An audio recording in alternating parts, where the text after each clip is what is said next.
तो दोस्तों आपके घर का सबसे इंपॉर्टेंट हिस्सा होता है आपका किचन काउंटर।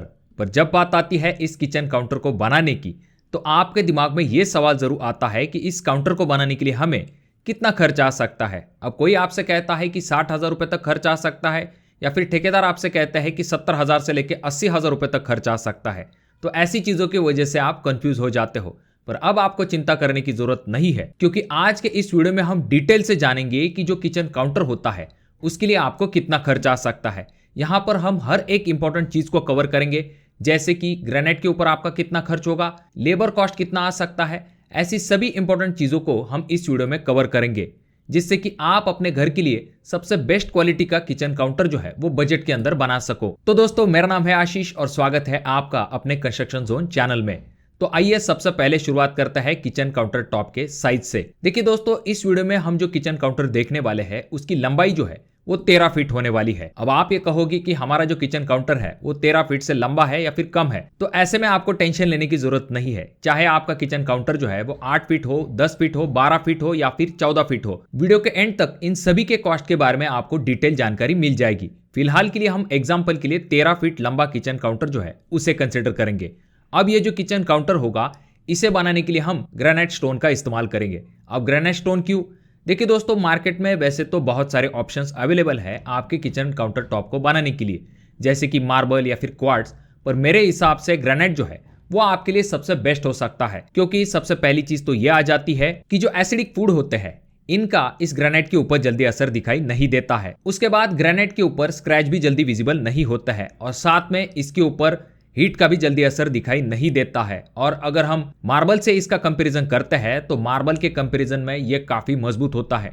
तो इन सभी चीजों की वजह से ग्रेनाइट जो है वो आपके किचन काउंटर टॉप के लिए आइडियल चॉइस बन जाता है। तो इसीलिए हम ग्रेनाइट का ऑप्शन सिलेक्ट करेंगे। इसके बाद अगर हम बात करते हैं आपके किचन काउंटर के बेस के बारे में, तो यहाँ पर हम कडप्पा स्टोन पत्थर का इस्तेमाल करेंगे। अब कुछ लोग यहाँ पर मार्बल का भी इस्तेमाल करते हैं, पर यहां पर हम कडप्पा स्टोन का इस्तेमाल करेंगे, क्योंकि पहली चीज ये काफी मजबूत होता है और इसका कॉस्ट भी कम होता है।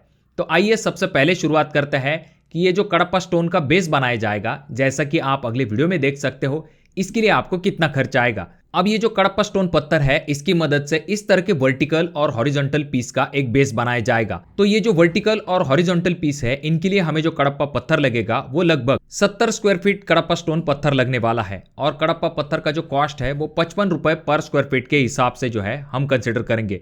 तो यहाँ पर हमें सिंपल क्या करना पड़ेगा, कडप्पा स्टोन का area multiply rate is equal to हमें कडप्पा का कॉस्ट मिल जाएगा। तो यहां पर हमें 70 स्क्वायर फीट कडप्पा स्टोन लगने वाला है, मल्टीप्लाई 55 का रेट अगर हम करते हैं तो हमारा आंसर आ जाता है 3,850 रुपए। अब ये हो गया हमारा कडप्पा स्टोन का कॉस्ट। उसके बाद बात करते हैं ग्रेनाइट के बारे में। देखिए दोस्तों, ग्रेनाइट जो होता है वो सिर्फ आपके काउंटर टॉप के ऊपर नहीं लगता है, बल्कि ये जो दो साइड में आप पीस देख रहे हो डिजाइन वाले, तो उन्हें बनाने के लिए भी आपको ग्रेनाइट स्टोन का इस्तेमाल करना पड़ता है। उसके बाद में सामने के तरफ आप ये जो फेशा पट्टी देख रहे हो इसके लिए भी हम ग्रेनाइट का इस्तेमाल करते हैं। तो कुल मिला के 13 फीट लंबे किचन काउंटर को बनाने के लिए हमें ग्रेनाइट जो है वो 75 स्क्वायर फीट तक लग सकता है।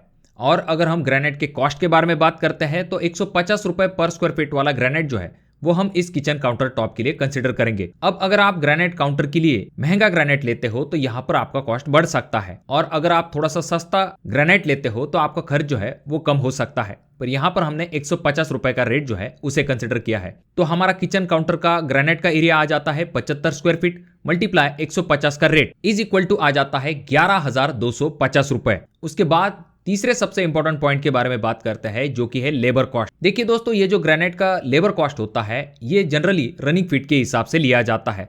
अब आपके लोकेशन पे ये जो लेबर कॉस्ट है ये कम या फिर ज्यादा हो सकता है, यानी कि 700 रुपए रनिंग फीट से लेके 1,000 रुपए रनिंग फीट तक आपको ग्रेनाइट का जो किचन काउंटर टॉप फिक्स करने का लेबर चार्ज बताया जाता है। अब यहाँ पर हम जो लेबर कॉस्ट है वो 800 रुपए रनिंग फीट के हिसाब से कंसिडर करेंगे। तो हमें सिंपल क्या करना पड़ेगा, 13 रनिंग फीट हमारा किचन काउंटर है, मल्टीप्लाई 800 का रेट इज इक्वल टू आ जाता है 10,400 रुपए।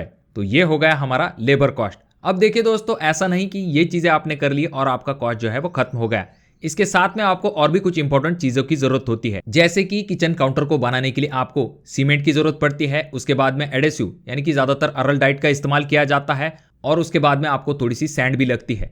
तो इन तीनों का कॉस्ट जो है वो अप्रोक्सीमेटली हम 3,500 रुपए तक कंसिडर करेंगे। अब सीमेंट और एडेसिव के कॉस्ट के बाद बारी आती है नेक्स्ट इंपॉर्टेंट चीज की, जो कि है किचन सिंक। देखिए दोस्तों, मार्केट में वैसे तो आपको 2,000-3,000 के भी किचन सिंक मिल जाते हैं, पर मेरा रिकमेंडेशन आपको ये रहेगा कि आपको हेवी ड्यूटी किचन सिंक की तरफ जाना चाहिए, जिसमें कि आपको कोई भी दिक्कत नहीं होगी। तो यहाँ पर हम अच्छे क्वालिटी का heavy duty kitchen sink consider करेंगे, जिसके लिए हमें खर्च आ सकता है 5,000 रुपए। अब दोस्तों, कुछ अदर कॉस्ट भी होता है, जैसे कि ट्रांसपोर्टेशन कॉस्ट होता है या फिर बाकी चीजें होती है, तो उसके लिए हम जो कॉस्ट है वो 2,000 रुपए तक कंसिडर करेंगे। तो अब हमारे पास सभी चीजों का कॉस्ट जो है वो आ चुका है। तो अब जानता है कि हमें इस 13 फीट लंबे किचन काउंटर को बनाने के लिए कितना खर्च आ सकता है। तो अब हम इन सभी चीजों को जोड़ लेते हैं। तो यहाँ पर सबसे पहली चीज आ जाती है, जो कि है कडप्पा स्टोन। तो उसके ऊपर हमारा खर्च आ चुका है 3,850 रुपए। उसके बाद में आता है ग्रेनाइट, जिसके ऊपर खर्च आया है 11,250 रुपए। उसके बाद अगर हम बात करते हैं लेबर कॉस्ट के बारे में, तो वहां पर हमें कॉस्ट आया है 10,400 रुपए। उसके बाद अगर हम बात करते हैं सीमेंट, एडेसिव, सैंड के बारे में, तो वहां पर हमारा कॉस्ट आ चुका है 3,500 रुपए। उसके बाद किचन सिंक जो है वो 5,000 रुपए वाला है, अदर कॉस्ट 2,000 रुपए। तो अब अगर हम इन सभी चीजों को जोड़ लेते हैं तो हमारा फाइनल आंसर आ जाता है 36,000 रुपए। तो अगर आप 13 फीट लंबा किचन काउंटर बनाने के लिए जाते हो, तो आपको उस काउंटर को बनाने के लिए कडप्पा स्टोन और ग्रेनाइट के साथ खर्च आ सकता है 36,000 रुपए तक। अब देखिए दोस्तों, यहां पर और एक इंपॉर्टेंट चीज आ जाती है कि यहां पर हमने आपकी जो किचन की वॉल टाइल्स होती है उन्हें कंसिडर नहीं किया है, यानी कि उनका कॉस्ट यहां पर नहीं लिया गया है। उसके बाद में आपका जो प्लम्बिंग कॉस्ट होता है, इलेक्ट्रिकल कॉस्ट होता है, ऐसी चीजों को यहां पर जोड़ा नहीं गया है। ये सिर्फ और सिर्फ आपका जो किचन काउंटर है उसका कॉस्ट है। अगर आप अपने किचन काउंटर टॉप के ऊपर टाइल्स लगाते हो या फिर जो किचन काउंटर टॉप के सामने वाली विंडो है वहां पर ग्रेनाइट वगैरह लगाते हो, तो इन सभी का कॉस्ट अगर आप कंसिडर करते हो तो यहां पर आपको 45,000 से लेके 50,000 रुपए तक खर्च आ सकता है। तो जैसा कि हमने यहाँ पर देखा है, 13 फीट लंबे किचन काउंटर को बनाने के लिए हमें 36,000 रुपए तक खर्च आ रहा है। अब आप ये कहोगे कि हमारा किचन जो है वो थोड़ा सा छोटा है, यानी कि 8 फीट लंबा है या फिर 14 फीट है, तो चलिए उनके कॉस्ट के बारे में भी जान लेते हैं। तो यहाँ पर अगर आपका किचन काउंटर जो है वो 8 फीट लंबा है तो आपको 22,160 रुपए तक खर्च आ सकता है। अगर आपका किचन काउंटर जो है वो 10 फीट लंबा है तो आपको 27,700 रुपए तक खर्च आ सकता है। अगर आपका किचन काउंटर 12 फीट लंबा है तो वहां पर आपको 33,240 रुपए तक खर्च आ सकता है। और रही बात 14 फीट लंबे किचन काउंटर की, तो वहां पर आपको खर्च जो है वो 38,780 रुपए तक आ सकता है। अब दोस्तों, आपका ये जो खर्च है वो धीरे धीरे करके और भी बढ़ता जाता है, क्योंकि यहाँ पर अगर आप किचन ट्रॉली बनाते हो या फिर आपका जो किचन चिमनी वगैरह आप लगाते हो, तो ऐसी चीज़ों की वजह से इलेक्ट्रिकल, प्लम्बिंग, तो वहां पर आपका कॉस्ट जो है वो और भी बढ़ने लगता है। तो अगर आप जानना चाहते हो कि किचन ट्रॉली के साथ अगर हम किचन काउंटर बनाते हैं तो कितना खर्च आ सकता है, तो उसके बारे में कमेंट बॉक्स में कमेंट जरूर कीजिए। और अगर आपके कोई सवाल है तो कमेंट करना ना भूले। वीडियो अगर आपको अच्छा लगा हो तो जरूर इसे लाइक कर दीजिए। बहुत ज़्यादा ही अच्छा लगा हो तो अपने दोस्तों के साथ जरूर शेयर कीजिए। और ये जो दोनों वीडियो है इनमें से कोई एक वीडियो आपके जरूर काम में आ सकता है।